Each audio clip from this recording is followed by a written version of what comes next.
नमस्कार दोस्तों, YouTube channel exam learner में आपका स्वागत है। दोस्तों आज की इस वीडियो में हम लोग यूपीपीसीएस एग्ज़ाम 2022 और एलटी ग्रेड एग्ज़ाम के लिए जीएस का टॉप 20 सीरीज का ये 9वां सेट हल करेंगे। इसके पहले 8 सेट हल कराया जा चुका है, तो यदि आप नहीं देखे हैं अभी तक तो चैनल के प्लेलिस्ट में जाइएगा, आपको वहां से सभी वीडियो मिल जाएंगे। वीडियो को आप लोग लाइक शेयर कर दीजिएगा। चैनल पर पहली बार आए हैं तो चैनल को सब्सक्राइब कर लीजिएगा, साथ में बेल आइकन को प्रेस कर लीजिएगा, जिससे आने वाले अगले वीडियो का नोटिफिकेशन आपको पहले मिलता रहे। और पीडीएफ इसका हमारे टेलीग्राम चैनल पर मिल जाएगा। नीचे डिस्क्रिप्शन में टेलीग्राम का लिंक दे दिया गया है, वहाँ से ज्वाइन करके आप पीडीएफ भी डाउनलोड कर सकते हैं। तो आइए शुरू करते हैं। दोस्तों अनअकैडमी लेकर के आया है आपके लिए यूपीपीएससी प्रीलिम्स जीएस 2022 के लिए सारथी बैच कोर्स। तो ये बैच आपका 11 फरवरी 2022 से शुरू हो रहा है। 6 मंथ जो है कोर्स का ड्यूरेशन है। लैंग्वेज है हिंदी मीडियम है। आप देख सकते हैं ये यूपीपीएससी और जो है यूपी ट्रिपल एस सी के जो टॉप एजुकेटर्स हैं अनअकैडमी पे, उनके द्वारा जो है पूरे सिलेबस को जो है कंप्लीट कराया जाएगा। तो इस बैच से यदि आप जुड़ना चाहते हैं, नीचे डिस्क्रिप्शन में लिंक दे दिया गया है, वहाँ से जाके आप जुड़ सकते हैं, या फिर आप अनअकैडमी का लर्निंग ऐप डाउनलोड करके सीधे आप सब्सक्रिप्शन लेकर इस बैच से जुड़ सकते हैं। तो यदि आप जो है सब्सक्रिप्शन लेते हैं अनअकैडमी पे, तो हमारा रेफरल कोड आप यूज कीजिएगा एग्जाम लर्नर, जिससे आपको 10% का वहाँ पर डिस्काउंट भी मिल जाएगा। तो ये रेफरल कोड आप सब्सक्रिप्शन लेते समय यूज जरूर कीजिएगा। दोस्तों अनअकैडमी आपके लिए लेकर आया है मेगा सब्सक्रिप्शन ऑफर। यदि आप 1 साल का सब्सक्रिप्शन खरीदते हैं अनअकैडमी पे, तो आपको 2 मंथ का फ्री सब्सक्रिप्शन दिया जा रहा है। ये ऑफर आपका 8 और 9 फरवरी 2022 के लिए ही वैलिड है। नीचे इसका डिस्क्रिप्शन में डिटेल दे दिया गया है, वहाँ से जाके आप चेक कर सकते हैं। और यदि आप 6 महीने का सब्सक्रिप्शन लेते हैं अनअकैडमी पे, तो आपको 1 मंथ का एक्स्ट्रा फ्री सब्सक्रिप्शन जो है दिया जा रहा है। ये भी ऑफर आपका 8 और 9 फरवरी तक ही वैलिड है।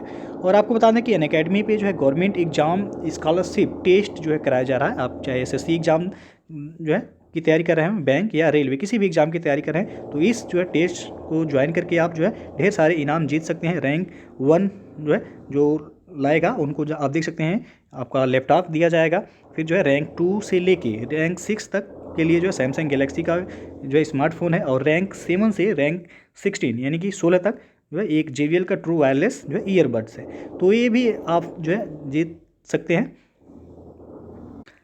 तो दोस्तों आज का जो पहला प्रश्न है, सूची 1 तथा सूची 2 को सुमेलित कीजिए तथा नीचे दिए गए कोड से सही विकल्प का चयन कीजिए।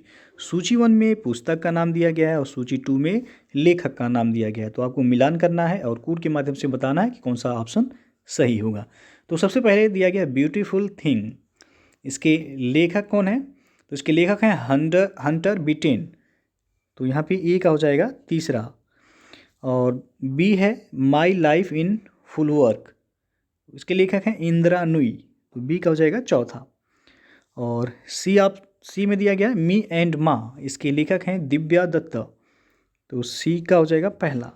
और लास्ट है आपका होम इन द वर्ल्ड, तो इसके लेखक हैं अमर्त्य सेन। डी का हो जाएगा दूसरा। तो 3 4 1 2, यहाँ पे जो ऑप्शन सही होगा सी विकल्प 3 4 1 2 सही हो जाएगा। और भी कुछ जो पुस्तक हैं जो इम्पॉर्टेंट और उनके लेखक पूछा जाता है, उनमें आपका बीइंग गांधी है। बीइंग गांधी, तो बीइंग गांधी के लेखक हैं पारो आनंद। उसके बाद इट्स अ वंडरफुल लाइफ, इसके लेखक हैं रस्किन बांड। और dawn under the dome, dawn under the dome, इसके लेखक हैं स्वाति पांडे। तो ये कुछ महत्वपूर्ण जो है पुस्तक और उनके लेखक हैं, इनको याद रख सकते हैं।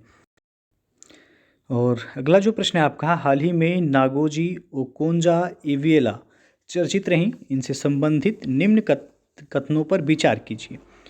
तो पहला जो दिया गया इसमें कि नागोजी ओकोंजा इविएला को WTO यानी कि वर्ल्ड ट्रेड ऑर्गेनाइजेशन का प्रमुख नियुक्त किया गया है। और दूसरा है नागोजी ओकोंजा इविएला विश्व व्यापार संगठन के महानिदेशक पद पर नियुक्त होने वाली अब तक की तीसरी महिला हैं। तो उपयुक्त में से कौन सा कथन सत्य है, ये आपको बताना है।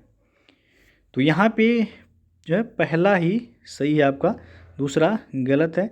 तो ये ऑप्शन सही होगा, केवल एक सही है। नागोजी ओकोंजा इविएला ये नाइजीरिया की प्रसिद्ध अर्थशास्त्री हैं। इन्हें हाल ही में जो है विश्व व्यापार संगठन यानी कि WTO के महानिदेशक पद पर नियुक्त किया गया है। जो इस संगठन के जो इस पद को ये सुशोभित करने वाली पहली महिला हैं। दूसरा यहाँ पे गलत है, तो ई ऑप्शन सही हो जाएगा। अगला प्रश्न है, निम्न में कौन सा युग्म बेमेल है, यानी कि सुमेलित नहीं है, कौन सा? तो डी ऑप्शन ये आपका सुमेलित नहीं है। प्रधानमंत्री फसल बीमा योजना की शुरुआत दी गई है फरवरी 2016, गलत है आपका।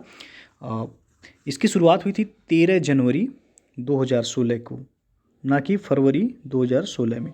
तो 13 जनवरी 2016 को प्रधानमंत्री फसल बीमा योजना की शुरुआत हुई थी। प्राकृतिक आपदाओं, कीटों द्वारा होने वाली विभिन्न बीमारियों के कारण फसलों को होने वाले नुकसान की स्थिति में किसानों को वित्तीय सहायता प्रदान करने के लिए इस योजना की शुरुआत की गई थी। तो बाकी जो है सभी सुमेलित हैं। मृदा स्वास्थ्य कार्ड योजना फरवरी 2015 में शुरू हुआ था। प्रधानमंत्री उज्ज्वला योजना मई 2016 में शुरू किया गया था, और प्रधानमंत्री मुद्रा योजना ये अप्रैल 2016 में शुरू हुआ था। अगला जो प्रश्न है, सुमेलित नहीं है कौन सा? एक तरफ दिया गया आगामी खेल प्रतियोगिता और दूसरी तरफ देश दिया गया, तो कौन सा सुमेलित नहीं है यहाँ पे? तो पहला जो दिया गया है महिला हॉकी विश्व कप 2022 भारत में होगा, तो ये आपका गलत है। महिला हॉकी विश्व कप 2022 स्पेन और न्यूजीलैंड में आयोजित किया जाएगा, ना कि भारत में। तो पहला ही यहाँ पे गलत है। बाकी एशियाई खेल 2022 चीन में आयोजित होगा, सही है। महिला एक दिवसीय क्रिकेट विश्व कप 2022 न्यूजीलैंड में होगा, और फीफा महिला विश्व कप 2023 ऑस्ट्रेलिया एवं न्यूजीलैंड में होगा। बाकी सभी सही हैं, ये ऑप्शन सुमेलित नहीं था। अगला प्रश्न है, विश्व स्वास्थ्य संगठन यानी कि WHO समर्थित चर्चित कोवैक्स कार्यक्रम के तहत कोविड-19 की वैक्सीन प्राप्त करने वाला विश्व का पहला देश कौन सा है? तो वह है आपका घाना। सी विकल्प यहाँ पे सही हो जाएगा। फरवरी 2021 में कोवैक्स कार्यक्रम के तहत कोविड-19 की वैक्सीन प्राप्त करने वाला घाना पहला देश है। और अगला प्रश्न है आपका, हाल ही में चर्चित अस्मी क्या है? तो यहाँ पे जो सही हो जाएगा आपका बी ऑप्शन सही होगा, पिस्तौल है ये। रक्षा अनुसंधान एवं विकास संगठन यानी कि DRDO और सेना ने भारत की पहली 9mm की जो है स्वदेशी मशीन पिस्तौल बनाई है, जिसे अस्मी नाम दिया गया है। और ट्रिगर सहित अन्य भागों की जो डिजाइनिंग के लिए इस पिस्तौल में 3D प्रिंटिंग का भी प्रयोग किया गया है। तो अस्मी पूछा गया है क्या है, तो पिस्तौल है ये। अगला प्रश्न है, 2011 की जनगणना से संबंधित निम्न कथनों पर विचार करें। पहला दिया गया, 2011 की जनगणना के अनुसार भारत का शिशु लिंगानुपात 927 रहा है। दूसरा है, 2011 की जनगणना के अनुसार उत्तर प्रदेश का शिशु लिंगानुपात 912 रहा। और तीसरा दिया गया, 2011 की जनगणना के अनुसार न्यूनतम शिशु लिंगानुपात वाला राज्य पंजाब रहा है। तो उपयुक्त में से कौन सा कथन सत्य नहीं है? सत्य नहीं है ये आपको बताना है यहाँ पे। तो यहाँ पे जो तीनों ही जो दिया गया है, तीनों ही सही नहीं है। तो आपका 1 2 3 यहाँ पे देख सकते हैं, डी ऑप्शन सही होगा। आपसे पूछा गया है कौन सा कथन सत्य नहीं है, तो तीनों ही जो है सही नहीं है। आपको बता दें कि 2011 की जनगणना के अनुसार उत्तर प्रदेश का जो लिंगानुपात है वह 912 है। उत्तर प्रदेश का लिंगानुपात 912 है। वहीं शिशु लिंगानुपात देखा जाए उत्तर प्रदेश का तो 902 है। और 2011 की जनगणना के अनुसार देश का लिंगानुपात यानी कि भारत के लिंगानुपात की बात करें तो 943, और शिशु लिंगानुपात जो रहा है भारत का वह 919। और न्यूनतम शिशु लिंगानुपात वाला राज्य पंजाब नहीं बल्कि हरियाणा है। यहाँ का जो शिशु लिंगानुपात है वह 834। और जो है न्यूनतम शिशु लिंगानुपात वाला केंद्र शासित प्रदेश यदि पूछा जाए तो दिल्ली है। दिल्ली का लिंगानुपात है 871। शिशु लिंगानुपात की बात यहाँ किया गया है। तो तीनों ही कथन जो है सही नहीं है, डी ऑप्शन सही हो जाएगा आपका। अगला प्रश्न देखते हैं कि 15वीं जनगणना 2011 का नारा क्या था? तो इसका नारा रहा है हमारी जनगणना हमारा भविष्य, यानी कि आवर सेंसस आवर फ्यूचर। अगला प्रश्न अब है, भारत की जनगणना में सर्वाधिक वृद्धि निम्नलिखित में से किस दशक में हुई थी? तो ये हुआ था 1961 से 71 के दशक में, और यह वृद्धि दर जो रही थी 24.80% था। तो यहाँ पे बी विकल्प सही हो जाएगा। अगला प्रश्न है, निम्नलिखित में कौन सा युग्म सुमेलित नहीं है? तो यहाँ पे आप देख सकते हैं बी विकल्प। सर्वाधिक जनजातीय जनसंख्या वाला राज्य दिया गया उत्तर प्रदेश। जनजातीय जनसंख्या यानी कि एसटी की जनसंख्या उत्तर प्रदेश दिया गया है, गलत हो जाएगा। सर्वाधिक जनजातीय जनसंख्या वाला राज्य उत्तर प्रदेश नहीं बल्कि मध्य प्रदेश है। और वहीं पे यदि पूछा जाता सर्वाधिक अनुसूचित जनजात, तब आपका उत्तर प्रदेश होगा। यहाँ पे केवल जनजाति पूछा गया, तो जनजातियों की संख्या सर्वाधिक मध्य प्रदेश में है और अनुसूचित जनजातियों की संख्या उत्तर प्रदेश में है। बाकी सभी सुमेलित हैं। सर्वाधिक लिंगानुपात केरल का है, सर्वाधिक जनघनत्व बिहार का है और न्यूनतम शिशु मृत्यु दर वह गोवा का है। अगला प्रश्न है, निम्नलिखित में सही सुमेलित नहीं है। तो यहाँ पे सी विकल्प जो दिया गया है कि विश्व खाद्य पुरस्कार 2021 डॉक्टर मारिया रेसा को दिया गया है, ये आपका गलत है। विश्व खाद्य पुरस्कार 2021 डॉक्टर शकुंतला हरक सिंह को दिया गया है। तो यहाँ पे सी ऑप्शन सुमेलित नहीं है। बाकी नेल्सन मंडेला विश्व मानवतावादी पुरस्कार 2021 रुमाना सिन्हा सहगल को दिया गया। विटली पुरस्कार 2021 नुक्कू फोम को दिया गया है और प्रित्जर पुरस्कार 2021 ये एनी लेकिनसन को दिया गया है। अगला प्रश्न है, मई 2021 में लॉरियंस वर्ल्ड स्पोर्ट्स अवार्ड 2021 निम्नलिखित में से किसे प्रदान किया गया है। तो ये दिया गया है राफेल नडाल को, ये ऑप्शन यहाँ पे सही हो जाएगा। और मई 2021 में भारत द्वारा निम्नलिखित में से किस नौसेना पोत को सेवा मुक्त कर दिया गया।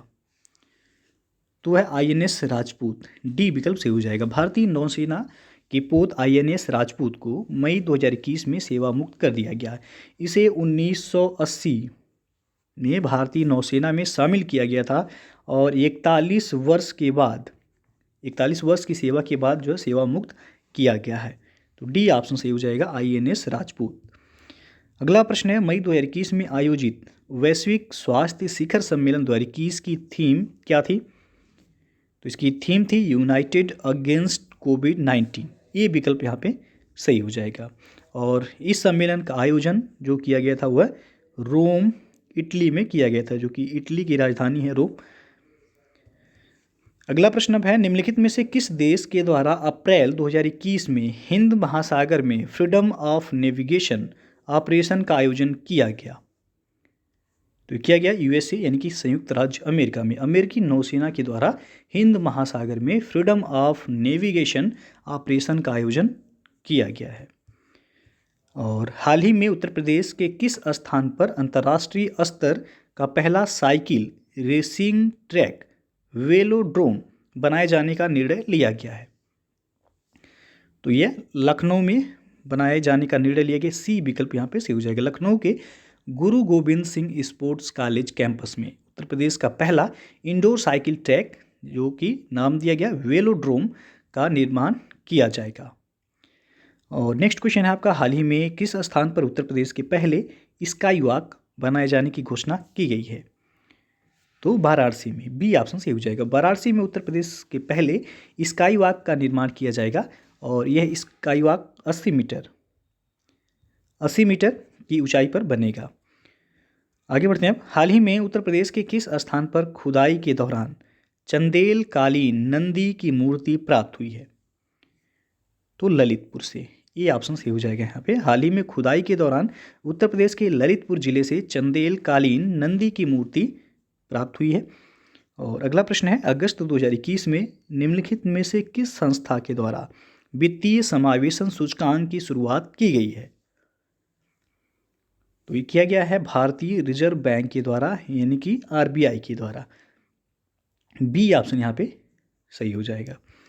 और अगला प्रश्न अब है, हाल ही में किस तिथि को प्रतिवर्ष राष्ट्रीय भाला फेंक दिवस के रूप में मनाए जाने की घोषणा की गई है। तो किया गया 7 अगस्त को, बी ऑप्शन यहाँ पे सही हो जाएगा। एथलेटिक्स फेडरेशन ऑफ इंडिया ने प्रत्येक वर्ष 7 अगस्त को राष्ट्रीय भाला फेंक दिवस यानी कि नेशनल जेवलिन थ्रो डे के रूप में मनाने की जो है घोषणा की है। और 7 अगस्त 2021 को ही नीरज चोपड़ा ने टोक्यो ओलंपिक 2020 में भाला फेंक में प्रतिस्पर्धा में देश के लिए पहला स्वर्ण जीता था। और इसीलिए जो इस दिन यानी कि 7 अगस्त को अब जो है भाला फेंक दिवस के रूप में मनाया जाएगा। तो बी ऑप्शन यहाँ पे सही हो जाएगा।